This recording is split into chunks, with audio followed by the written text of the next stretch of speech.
नमस्कार, आप देख रहे हैं दिल्ली 24/7 और मैं हूं आपके साथ सिमरन कहा। नोएडा की सड़कों पर दिन भर हंगामा बरपता रहा। किसान दिल्ली कूच कर रहे थे और उनकी तादाद हजारों में थी। लेकिन शाम होते होते एक आंशिक कामयाबी मिली और प्रशासन के अधिकारी किसान नेताओं को सड़क से हटाने के लिए मनाने में कामयाब रहे। लेकिन उससे पहले किसानों का जत्था लगभग 2 किलोमीटर पैदल मार्च कर चुका था और इस दौरान दिल्ली और ग्रेटर नोएडा के बीच एक्सप्रेसवे पर ट्रैफिक पूरी तरह बंद पड़ा हुआ था। किसानों की बातचीत 1 दिसंबर को अथॉरिटी के साथ विफल हुई तो उन्होंने ऐलान किया कि 2 दिसंबर को वे अपनी बात केंद्र सरकार को सुनाने के लिए दिल्ली कूच करेंगे। ठीक 12 बजे किसानों का जमावड़ा दिल्ली बॉर्डर से लगभग 2 किलोमीटर दूर महामाया फ्लाईओवर के पास लगना शुरू हो गया। देखते ही देखते हजारों किसान इकट्ठे हो गए, जिसमें बड़ी तादाद में महिलाएं भी शामिल थी। थोड़ी देर आपस में विचार विमर्श करने के बाद सारे किसान दिल्ली की तरफ आगे बढ़ने लगे।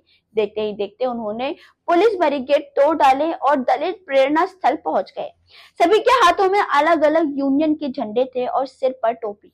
दलित प्रेरणा स्थल पर लगभग 1:30 बजे किसानों ने धरना देना शुरू किया और कहा कि सरकार बात सुनने को राजी नहीं हो रही है।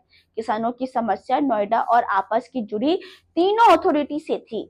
नोएडा, ग्रेटर नोएडा और यमुना अथॉरिटी के आला अधिकारी किसानों से बातचीत करने दलित प्रेरणा स्थल के सामने वाली सड़क पर बैठ गए।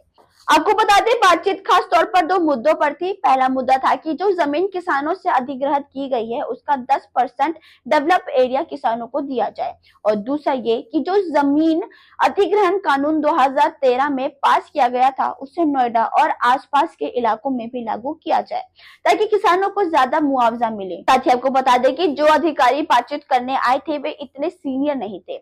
इन दोनों मुद्दों पर किसानों को कोई लिखित आश्वासन दे पाते। इससे ये वादा किया गया कि मुख्य सचिव स्तर की वार्ता इसी हफ्ते होगी और तब तक किसान सड़क से हटकर दलित प्रेरणा स्थल के अंदर अपना धरना जारी रखेंगे।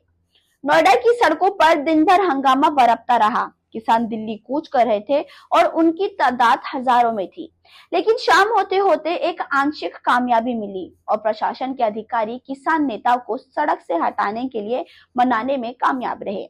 लेकिन उससे पहले किसानों का जत्था लगभग 2 किलोमीटर पैदल मार्च कर चुका था और इस दौरान दिल्ली और ग्रेटर नोएडा के बीच एक्सप्रेसवे पर ट्रैफिक पूरी तरह बंद पड़ा हुआ था।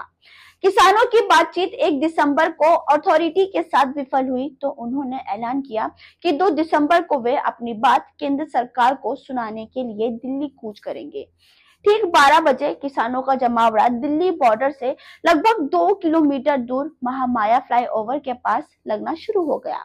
देखते ही देखते हजारों किसान इकट्ठे हो गए, जिसमें बड़ी तादाद में महिलाएं भी शामिल थी। थोड़ी देर आपस में विचार विमर्श करने के बाद सारे किसान दिल्ली की तरफ आगे बढ़ने लगे।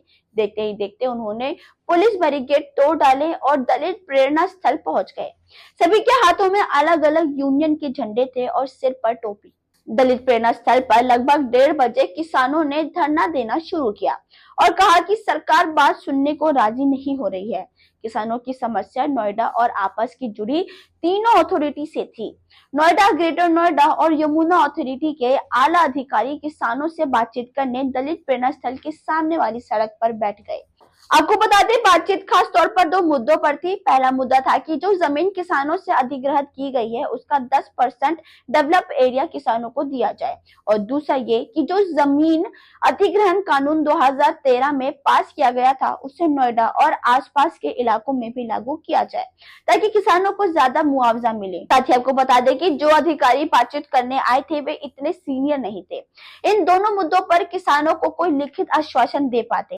इससे ये वादा किया गया कि मुख्य सचिव स्तर की वार्ता इसी हफ्ते होगी और तब तक किसान सड़क से हटकर दलित प्रेरणा स्थल के अंदर अपना धरना जारी रखेंगे।